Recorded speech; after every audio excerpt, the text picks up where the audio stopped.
Lily మరియు Sweety వారు చిన్ననాటి నుంచి మంచి స్నేహితులు. ఇద్దరూ కలిసికట్టుగా ఆటలు ఆడటానికి ఇష్టపడతారు. కానీ ఒకరోజు ఊహించని సంఘటన జరిగింది. వారు ఎంతో ఆనందంగా వారి ప్రియమైన ఆట ఆడుతున్నారు. అప్పుడు లిల్లీ పొరపాటు చేసింది. ఆ సమయంలో స్వీటీకి కోపం వచ్చింది. స్వీటీ చిరాగ్గా కోపంతో లిల్లీపై పెద్దగా అరిచింది. లిల్లీకి గుండెల్లో బాధ వేసింది.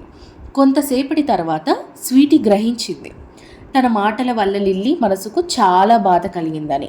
ఆమె తీవ్రంగా పశ్చాత్తాపడింది. స్వీటీ సిగ్గుపడి తక్కువ స్వరంతో, నిజంగా సారీ లిల్లీ, నేను అలా అనిండకూడదు అని చెప్పింది. లిల్లీ చిరునవ్వుతో, పర్వాలేదు స్వీటీ, స్నేహితులమే కదా, క్షమించడం కూడా ముఖ్యం అని చెప్పింది. స్నేహితులుగా మనం కొన్ని పొరపాట్లు చేస్తాం, కానీ క్షమించడం ద్వారా మన బంధం మరింత బలపడుతుంది. లిల్లీ మరియు స్వీటీ మళ్ళీ ఆనందంగా కలిసిపోయారు.